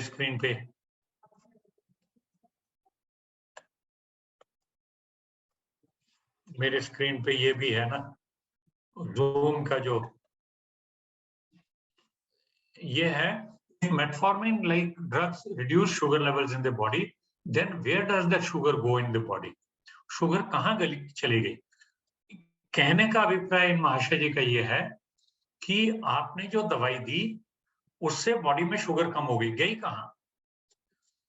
अगर आपको याद होगा, जिन्होंने मेरा ये डायबिटीज का लेक्चर सुना था, एलोपैथिक डायबिटीज का, उनको मैंने ये बताया था कि जब इंसुलिन की डेफिशिएंसी होती है तब लिवर के जो रिसोर्सेज हैं ग्लाइकोजन, और मसल्स में जो ग्लाइकोजन है वो ब्रेक डाउन होके ग्लूकोज में इजाफा करती, यानी वो ग्लूकोज को बनाएगी और नए ग्लूकोज को बनाएगी, तो शुगर लेवल्स हाई होंगे, ग्लूकोज के लेवल्स हाई होंगे। अगर इंसुलिन कम है तो, इंसुलिन ज्यादा है तो क्या करेगी? इंसुलिन ज्यादा होने से वो, या इंसुलिन सेंसिटिव होने से, जैसे मेटफॉर्मिन है वो भी सेंसिटिविटी बढ़ाती है इंसुलिन, तो शुगर का मॉलिक्यूल सेल के अंदर चला जाएगा, वो सर्कुलेशन में, ब्लड में नहीं पड़ा रहेगा, तो ब्लड से वो सेल में चली गई। तो पहला प्रश्न आपका ये है कि वो ब्लड से कहाँ गई? तो वो सेल में चली गई। सेल में जाके वहां से कहाँ गई? वहां से उसमें सेल में मेटाबॉलिज्म के द्वारा मेटाबॉलिज्म हुआ और उससे एनर्जी प्रोड्यूस हुई। एनर्जी जो प्रोड्यूस हुई, हमको अच्छा महसूस हुआ, हम घूमने फिरने लायक हो गए, हमने ज्यादा काम करना शुरू कर दिया, हमको एक फीलिंग, वेलनेस की फीलिंग आ गई जब एनर्जी प्रोड्यूस हुई। तो दूसरा ये होता है कि जब इंसुलिन काम करता है तो ये जो एक्स्ट्रा ग्लूकोज है ये एक तो सेल के अंदर चला जाता है, और दूसरा ग्लाइकोजन जो मसल्स में और लिवर में ग्लाइकोजन है उसका उसमें ग्लूकोज कन्वर्ट होता है। तो ग्लूकोज को स्टोर करके, कन्वर्ट करके स्टोर करके रखा जाता है ग्लाइकोजन में।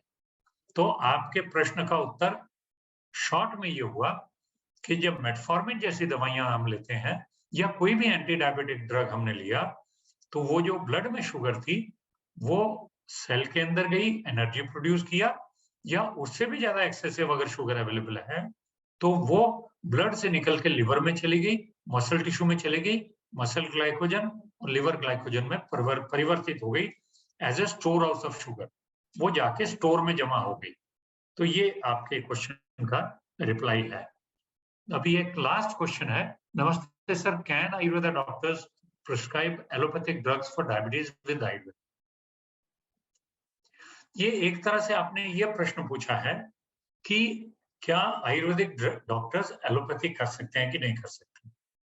क्योंकि अगर एलोपैथिक करने का अलाउड होगा तो डायबिटिक एलोपैथिक ड्रग्स भी करने का अलाउड होगा। तो या दूसरा, आप शायद ऐसा समझ रहे हैं कि जो डायबिटीज वाला व्यक्ति है वो अगर एलोपैथिक ड्रग लेके मेरे पास आता है तो मैं उसको आयुर्वेदिक दवाई दे सकता हूँ या नहीं दे सकता हूँ। ये शायद उसका दूसरा स्वरूप है दवा। तो आप बिल्कुल दे सकते हैं। आप उनसे कहिए कि आप अपने डॉक्टर के पास अपना इवैल्यूएशन करते रहिए। दूसरे प्रश्न का जो 2 इसके आयाम निकल के आ रहे हैं, मैं दूसरे आयाम का पहले उत्तर दे रहा हूं कि एलोपैथिक दवाई ले रहा है पेशेंट एलोपैथिक डॉक्टर से और मेरे पास आया तो मैं उसको एलोपैथिक दवाई के साथ में आयुर्वेदिक वो जो ले रहा है उसके साथ आयुर्वेद दे सकता हूं कि नहीं दे सकता? बिल्कुल दे सकता है, दे सकते हैं, क्योंकि वो किसी भी स्टेट में दे सकते हैं जहां अलाउड एलोपैथिक नहीं, क्योंकि आप एलोपैथिक दे ही नहीं रहे, आप आयुर्वेदिक दे रहे हैं।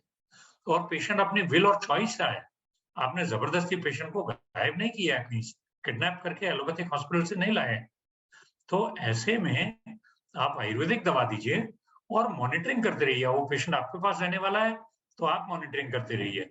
अगर पेशेंट वापस डायबिटोलॉजिस्ट के पास जाने वाला है तो आप उनको बोलिए कि आप उनके पास इवैल्यूएट करवाइए और बीच बीच में हमको आके मिलते रहिए कि आयुर्वेदिक दवाई ने क्या काम अपना किया।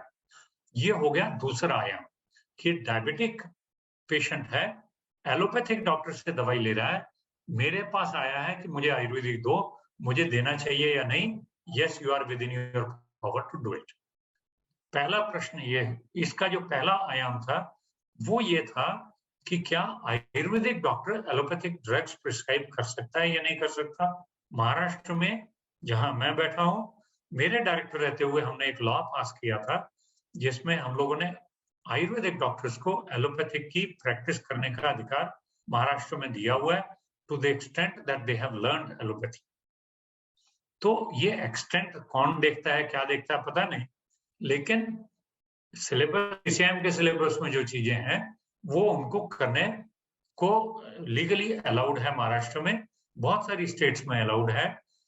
इवन आयुष ने भी कुछ सर्जरीज भी अलाउड की हैं, लेकिन ये आपके अपने अपने स्टेट लॉज को आप देख लीजिए, अगर वो अलाउ करते हैं। मैं तो हालांकि महाराष्ट्र में अलाउड है तो भी मैं बहुत बार एलोपैथिक अपने हाथ से मैं क्रोसिन की टैबलेट भी या डोलो 650 भी लिखना पसंद नहीं करता हूं, क्योंकि जब आप नहीं करेंगे ना तो आप आयुर्वेदिक मेडिसिन की खोज में निकलेंगे।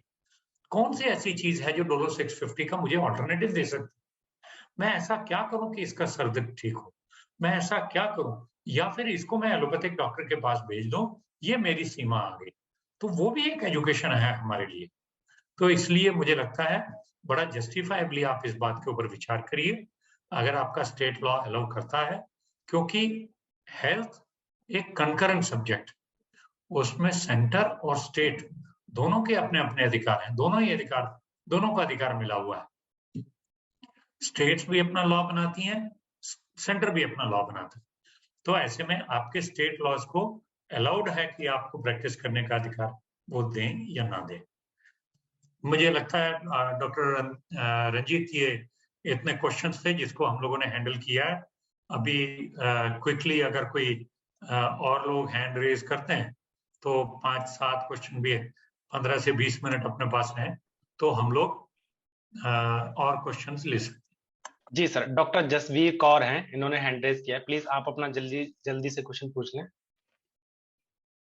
क्योंकि क्वेरीज बहुत सारी आई हुई हैं। हाँ बिल्कुल, डॉक्टर बिल्कुल, सब क्वेरीज का उत्तर देंगे। जी सर। डॉक्टर जसवीर,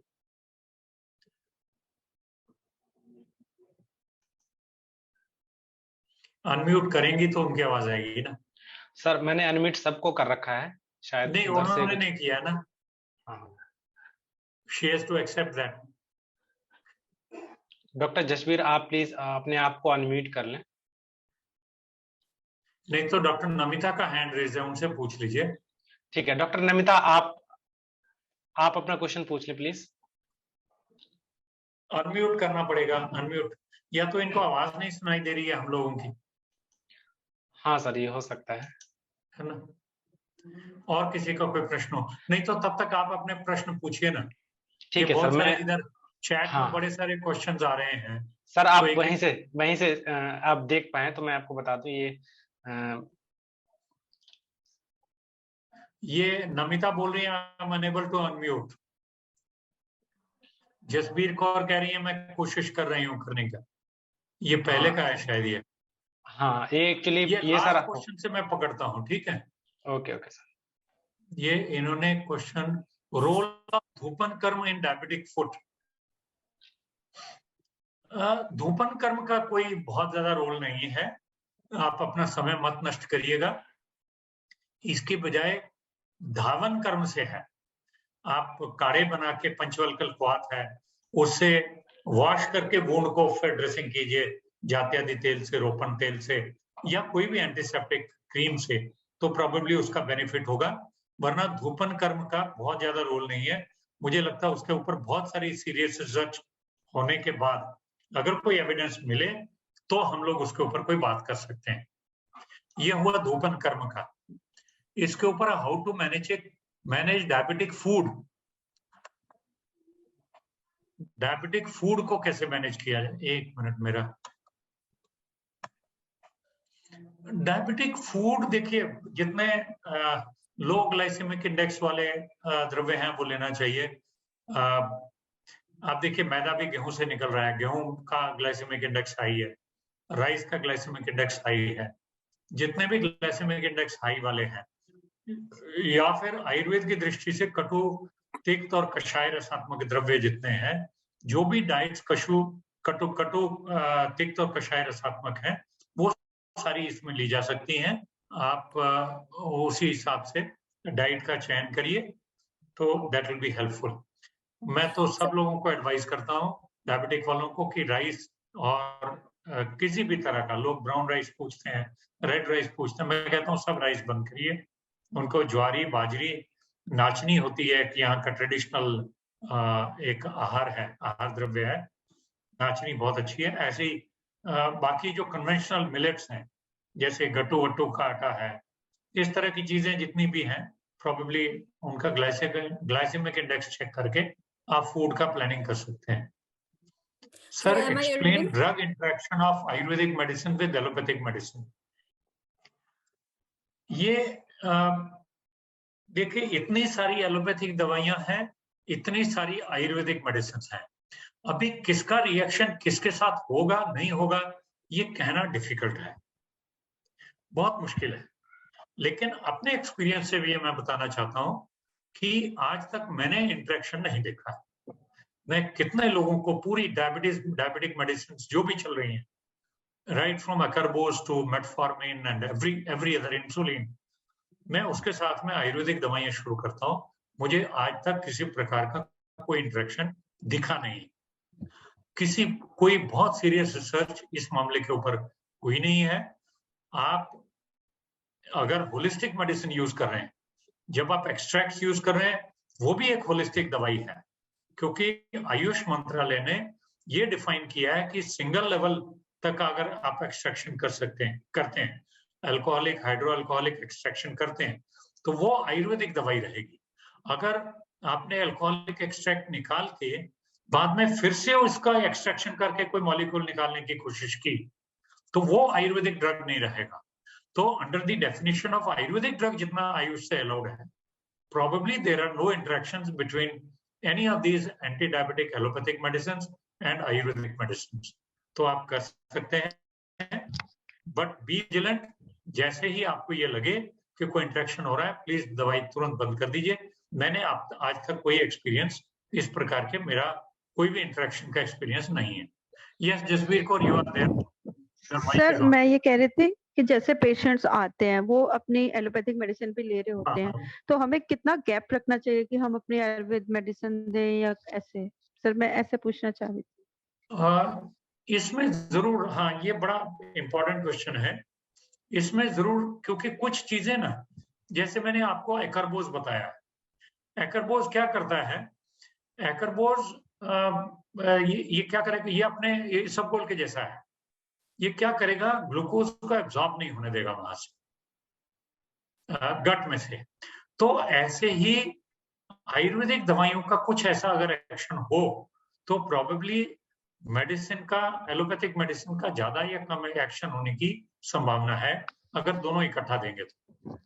आप कम से कम गैस्ट्रिक एम्प्टिंग होती है लगभग 1 घंटे बाद, अगर दोनों का 1 घंटे का गैप कम से कम आप रखें ताकि वो थोड़ा सा पेट से अंतड़ी तक चला जाए, तब आप आयुर्वेदिक ड्रग दें, तब आयुर्वेदिक ड्रग की आप डाइजेशन शुरू करें, तो वो ज्यादा युक्ति संगत रहेगा। इसके ऊपर रिसर्च कोई नहीं हुई, ये मैं सिर्फ मेरे कॉमन सेंस से बता रहा हूं कि दोनों साथ में लेने से कुछ शायद एक्शन का पोटेंशिएशन हो सकता है या किसी दवाई के एक्शन को ब्लॉक कर सकता है दूसरा।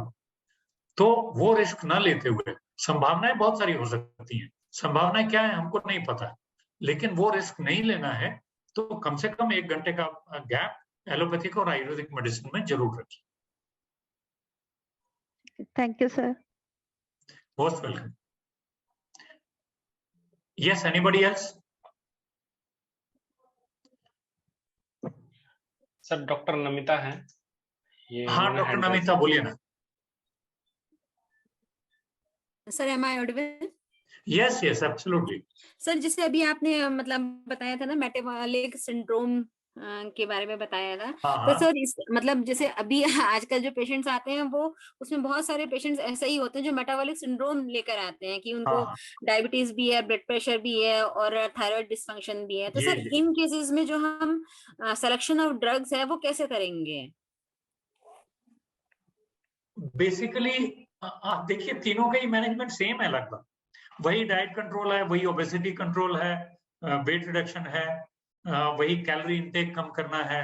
थायराइड वाला है तो उसका एडिशनली मेंटली आपको रिलैक्स करना है, क्योंकि थायराइड का अदर देन टॉक्सिक थायराइड आपको कोई रीजन ही किसी का नहीं पता। ऑटो इम्यून एंटीबॉडी रिएक्शन होता है, ऑटो इम्यून थायराइडाइटिस हो तो उसको आप समझ सकते हैं, वो कभी हाइपर फंक्शन होगा, कभी हाइपो फंक्शन। अदरवाइज आपको अदर देन स्ट्रेस और कोई दूसरा कोई कारण ही मालूम नहीं है आज तक कि हाइपोथायराइडिज्म क्यों होता है। या तो आपने थायराइड पूरा रिमूव कर दिया तो आपको रिप्लेसमेंट थेरेपी करनी। तो इसलिए सबका एक ही फॉर्मूला है, बॉडी वेट रिड्यूस करिए, एक्सरसाइज करवाइए, अच्छी डाइट का सेवन करिए और दिनचर्या ऋतुचर्या का पालन करवाइए, और बाकी जो उनकी रिस्पेक्टिव दवाइयां हैं वो देते रहिए। मेटाबॉलिक सिंड्रोम है या नहीं है इससे कोई फर्क नहीं पड़ता। डायबिटीज को तो भी आपको इसी तरीके से ट्रीट करना है। ब्लड प्रेशर के लिए आप यही चीजें आप एडवाइस करेंगे ताकि उसको कोरोनरी आर्टरी डिजीज ना हो, ताकि उसको स्ट्रोक नहीं हो, ताकि उसका ब्लड प्रेशर जो है वो मैलिग्नेंट हाइपरटेंशन में कन्वर्ट ना हो जाए, कहीं ब्लीडिंग डायथिसिस ना हो जाए। तो ये सारी चीजें कॉमन ही है। Yes doctor Namita.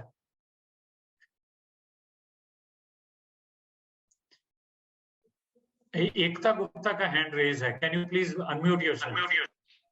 नमस्कार सर। हाँ नमस्ते जी। सर जैसे कि कहा जाता है कि जो ब्लड शुगर जो है वो स्ट्रेस रिलेटेड होता है, और जितना आप स्ट्रेस में होंगे उतनी बीटा सेल्स आपकी डेड हो जाएंगी, और अगर कोई प्री डायबिटिक पर्सन है तो और वो स्ट्रेस में है तो ऐसे में क्या करना चाहिए कि वो डायबिटिक में कन्वर्ट ना हो, और क्या कर सकते हैं प्लीज बताइए। आपने अगर मेरा डायबिटीज वाला लेक्चर सुना हो या इवन आयुर्वेदिक वाले लेक्चर में मैंने रिपीट किया था कि half of the population is pre-diabetic, so your question is very well placed. pre-diabetic आया है तो उसको आप कैसे मैनेज करें? उसका मैनेजमेंट भी यही है कि उसका जितना जल्दी हो सकता है वेट रिड्यूस करवाएं, उसका जितना जल्दी हो सकता है उसकी शुगर को कंट्रोल करें, खाने पीने में शुगर्स और हाई स्टार्ची डाइट और हाई ग्लाइसेमिक इंडेक्स वाली चीजें बंद करें, कटु तिक्त कषाय रसात्मक द्रव्य आप खिलाएं उसको, और उसको जितनी जल्दी हो सकता है उसका ग्लाइसेटेड हेमोग्लोबिन 5.7 के नीचे लाएं। उसका टारगेट ही आपने रखना चाहिए कि 3 महीने में आपको 5.7 आपको लाना है। उसके लिए आप चाहे दौड़ें, क्योंकि अगर लोग यंग हैं 40 से नीचे हैं तो you should advise them to go for running 40 के ऊपर है तो ब्रिस्क वॉक करने के लिए बोलिए, और उनका वेट रिडक्शन के बाकी जितना प्लान है वो भी करवाइए उनका, ताकि they are reverse from pre diabetes to normal individuals. Otherwise इतना बड़ा खतरा है कि ये जो 50% आज प्री डायबिटिक हैं, इनमें से हर साल इसका 50 का 50% हर साल डायबिटिक बनता चला जाएगा, और कितनी बड़ी डायबिटिक की पॉपुलेशन हो जाएगी, it will be a huge load. Yes, anybody else? 3 hand raised हैं, Namita, Ekta and doctor Jasbir Kaur. Doctor Ekta, doctor Namita, कोई भी अनम्यूट कर लो अपने आप को। हाँ डॉक्टर नमिता, हैंड रेज निकाल दिया। और कौन है? डॉक्टर जसबीर कौर और डॉक्टर एकता का हैंड रेज अभी भी है। अगर आपकी क्वेरी आंसर हो गई है तो हैंड रेज निकाल दीजिए। Hello sir. सर मैं ये हाँ, कहना बोलिए चाह ना। रही थी कि सर जैसे आपने बोला 50% of population is pre diabetic, तो सर हम अवेयरनेस के लिए कैसे बढ़ाएं? क्योंकि इंडिया में लोगों के लिए तो यही मेंटेलिटी रहती है कि भाई जब हमें कुछ होगा तभी हम पैसा खर्चेंगे, मोस्ट ऑफ द पॉपुलेशन की है। तो हम सर अवेयरनेस के लिए हमें उनको कैसे बढ़ाना चाहिए, या जैसे किसी और बीमारी के लिए हमारे पास विजिट कर रहे हैं हम अपने क्लिनिक पर लगाएं, ऐसा करें? सर आप क्या सजेस्ट करना चाहेंगे कि हम अवेयरनेस कैसे इंक्रीज करें? देखिए, इस पे गवर्नमेंट ऑफ इंडिया बहुत अवेयर है। गवर्नमेंट ऑफ इंडिया ने एक मुहिम ली थी आज से 3-4 साल पहले कि उन्होंने हर हाउस होल्ड को जाके टेस्ट किया था। उन्होंने भी अपने फिगर्स रिलीज किए हैं। बड़ा high incidence of pre diabetes है, गांव में भी उतना ही है जितना शहरों में है। तो इसके लिए आप क्या कर सकते हैं, आप अपना पोस्टर बना के लगा सकते हैं कि अगर ये लक्षण है प्री डायबिटीज का एक और बड़ा इंपॉर्टेंट सिम्टम मैं आपको बताता हूँ। व्यक्ति सोनोग्राफी के लिए गया, लेडीज सोनोग्राफी के लिए गई, तो फैटी लिवर एक बहुत अर्ली सिम्टम है प्री डायबिटीज का। तो फैटी लिवर होगा, मोटा होगा, 40 के ऊपर है, फैटी लिवर है, मोटा है, और बाकी कुछ सिम्टम्स अगर आ रहे हैं या 40 के ऊपर जो भी आ रहा है, सबको आप अपने पास एक्यू चेक रख लीजिए, सबका चेक करिए, स्क्रीन करते जाइए। मैं तो वही करता हूँ। हम लोग क्या करते हैं कि हर किसी को चेक करते हैं। 40 के ऊपर आया हुआ नॉर्मल वेट वाला भी है, अगर जरा सा भी संशय है कि इसको डायबिटीज हो सकती है तो हम लोग करते ही हैं। अगर वो सेडेंटरी लाइफस्टाइल वाला है, 45-50 साल वाला है, तो हम लोग मैंडेटरी है। जैसे आप ब्लड प्रेशर चेक करते हैं हर पेशेंट का, ब्लड शुगर भी चेक करिए। उसमें आप बहुत सारे लोगों को बचा पाएंगे, प्री डायबिटीज की स्टेज में उनको आप पकड़ लेंगे।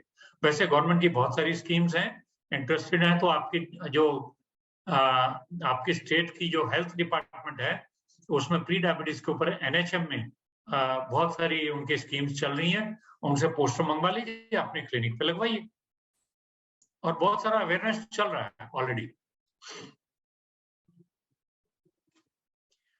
जलोका Avacharan is useful for diabetic foot? Yes, of course yes. कोई भी इन्फेक्टेड वुंड होगा, वहां सर्कुलेशन बढ़ानी है आपको, और वहां का डिब्राइवमेंट करना चाहिए, और जलोका लगानी चाहिए। ये मैंने डायबिटिक फुट के केस में कहा था। जलोका बहुत यूजफुल फॉर दुष्ट व्रण, क्योंकि डिब्राइवमेंट भी होगा, वहां सर्कुलेशन भी इंक्रीज होगा।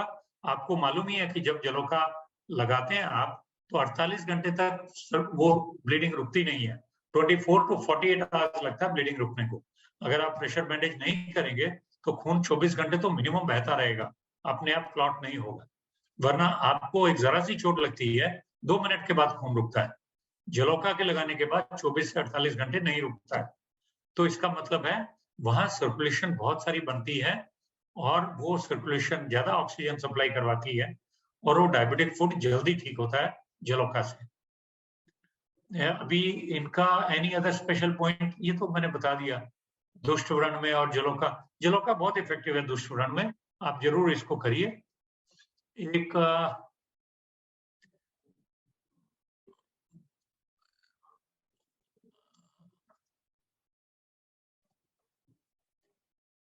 मैं और क्वेश्चन ढूंढने की कोशिश कर रहा हूँ।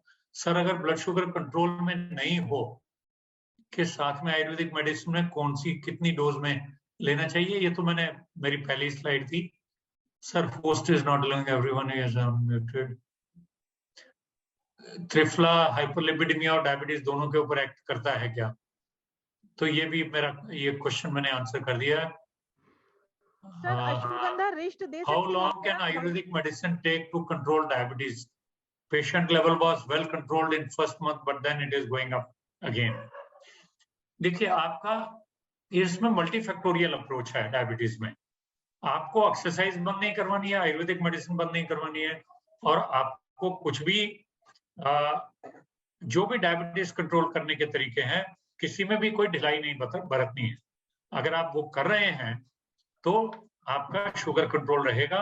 उनमें से कोई भी चीज में आप रिलैक्स हुए तो शुगर फिर से बढ़ना शुरू हो जाएगा। डॉक्टर वन्या गुप्ता का एक क्वेश्चन आया है, want to ask a patient female age 32 who has recently been detected with HbA1c7 and LFT markers SGOT, PT, GGT increased. She has no other symptom but recently been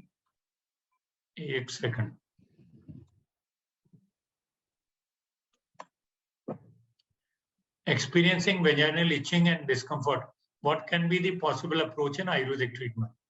देखिए ये तो पक्का 100% case है कि ये pre diabetes है। आप sugar test करिए उसका, क्योंकि अगर फैटी लिवर है या तो ऐसा है कि आइसोलेटेड फैटी लिवर हो सकता है।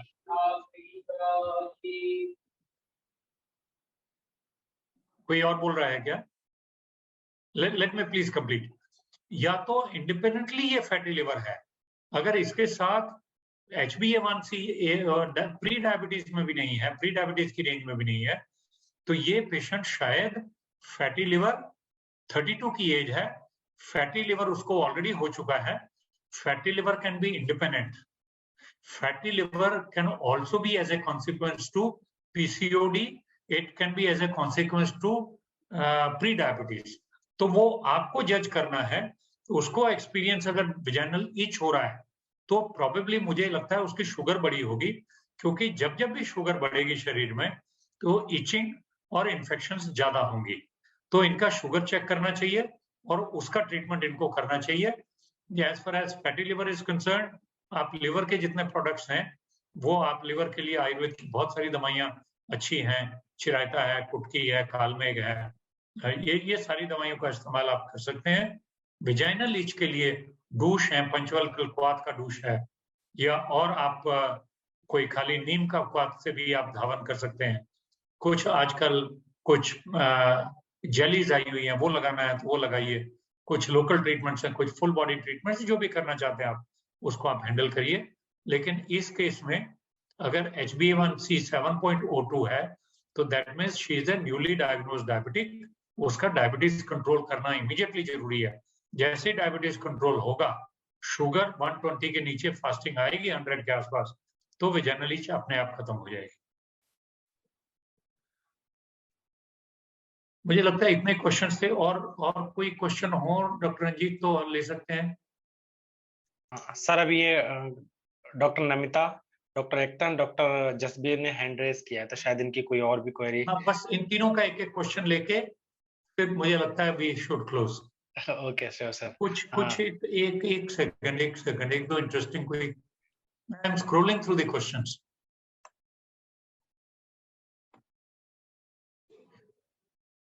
How long can Ayurvedic medicine take to control blood sugar? Independently pre-diabetes वाला है तो सारी चीजें साथ में होंगी। Independently आयुर्वेदिक मेडिसिन में इतनी क्षमता नहीं है कि बहुत ज्यादा ब्लड शुगर कंट्रोल करें। आपकी कॉम्प्लिकेशंस नहीं होंगी, लॉन्ग टर्म का आपको सोचना है। और एलोपैथिक मेडिसिन अगर एक्ट नहीं कर रही हैं उनके साथ जोड़िए तो कंट्रोल करेंगे। और अगर ब्लड शुगर लेवल्स 200 के नीचे हैं पोस्टप्रेंडियल और फास्टिंग 130-140 के नीचे है तो आप इंडिपेंडेंटली आयुर्वेदिक दवाइयां दीजिए। 1-2 महीने में आपका शुगर कंट्रोल अच्छा कंट्रोल आ जाएगा। What is the preferable type of taking method of taking मेथी? इस चूर्ण फॉर्म में या सोक्ड मेथी? ये दोनों ही इफेक्टिव हैं मेथी के। लेकिन आप ये याद रखिए, इसको एंटी डायबिटिक समझने के लिए आपको 20 ग्राम मेथी कम से कम खाना है तो ये एंटी डायबिटिक होगी।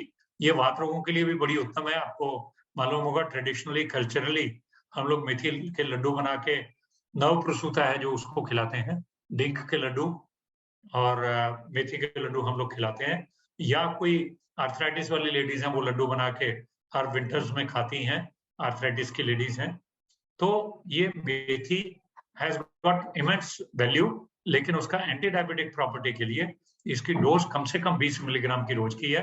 तो 2 चम्मच सुबह 2 चम्मच शाम को भिगो के आप खाइए, और सुबह भिगोइए शाम को खाइए, या 24 घंटा भिगो लीजिए। या फिर उसका अल्टरनेटिव रास्ता है, रोटी में मेथी का चूर्ण, मेथी सूखी है उसको पीस के आप पाउडर बना लीजिए, मेथी का आटा बना लीजिए, गेहूं और इसमें आपके जो मिलेट्स हैं उसमें मिक्स करके आप इसको खाइए, तो प्रोबेबली इसका इफेक्ट बहुत अच्छा आएगा। हाँ, कुछ क्वेश्चन पूछ रहे थे Namita, doctor Namita please. Yes doctor Ekta, anybody? Doctor Ranjit आवाज नहीं आ रही, क्या बात है? सर आवाज आ रही है। Doctor Jasvir and doctor Ekta please आप अपने आप को अनम्यूट करके और आपके जो क्वेरीज हैं पूछ लीजिए, अदरवाइज फिर हम आगे बढ़े। डॉक्टर नमिता जी सर, क्या अश्वगंधा को अश्वगंधा रिस्ट के रूप में डायबिटिक पर्सन को दिया जा सकता है या नहीं? नहीं, फिर से थोड़ा सा जोर से बोलिए ना डॉक्टर एकता। कौन बोल रहा है? डॉक्टर नमिता बोल रही है क्या? हाँ सर, डॉक्टर एकता है, इन्होंने ये बोला कि अश्वगंधा को डायबिटीज में अश्वगंधा अरिष्ट के रूप में भी ले सकते हैं क्या? अश्वगंधा एक रसायन द्रव्य है, वो प्रमेयग्न नहीं है, मधुमेहग्न नहीं है। तो रसायन के रूप में लेना है तो आप चूर्ण भी ले सकते हैं, उसकी टैबलेट्स कैप्सूल्स भी मार्केट में है। अश्वगंधा अरिष्ट में थोड़ा सा मुझे रिजर्वेशन ये रहेगी कि उसमें गुड़ वगैरह थोड़ा मिला रहता है। अगर कंट्रोल्ड डायबिटिक है तो ले सकते हैं, अगर शुगर कंट्रोल करना आपके लिए चैलेंज है तो मत लीजिए, क्योंकि इसमें आसवरिष्ट पद्धति में गुड़ का प्रयोग किया जाता है, तो इसलिए उसमें थोड़ा सा ग्लाइसेमिक इंडेक्स जरूर होगा आसवरिष्ट में, तो उसको थोड़ा अवॉइड करिए अगर शुगर चैलेंज है तो। जी डॉक्टर जसवीर, आपका क्वेश्चन है तो प्लीज आप बताएं। हेलो सर, मैं ये पूछना चाहती कि जैसे कतक खदीर आदि कषाय को अगर हम लंबे समय तक दें तो क्या वो वात की वृद्धि कर देता है क्या? खदीर आदि कषाय को हाँ देखिए, जी, कषाय कतक खदीर आदि रसात्मक कोई कषाय, भी हाँ जी। द्रव्य लीजिए, कषाय रसात्मक आहार भी लीजिए, अगर आप बैलेंस नहीं लेंगे तो वो क्षय तो करेगा ही, वायु की वृद्धि तो करेगा ही, कोई भी फॉर दैट मैटर, खाली खदीर आदि कषाय की ही बात नहीं है। और डायबिटीज में प्रमेय में वैसे भी बहुद्रव क्लेद है, तो बहुद्रव श्लेष्मा का संप्राप्ति है, इसलिए जितना आप कषाय रसात्मक देंगे, जितना लंबे अरसे तक देंगे उतना ही ज्यादा अच्छा। केवल इसको जो अवरोधजन्य प्रमेय है, अवरोधजन्य मधुमेह है, उसमें आपको कषाय रसात्मक नहीं देना है, उसमें संतर्पण चिकित्सा करनी है। Thank you so much sir for joining us on निरोगी चलिए, बहुत बहुत धन्यवाद, आप सब लोगों से मिलकर बहुत अच्छा लगा। धन्यवाद। Thank you so much sir, thank you. नमस्कार सर, जय हिंद, जय आयुर्वेदा।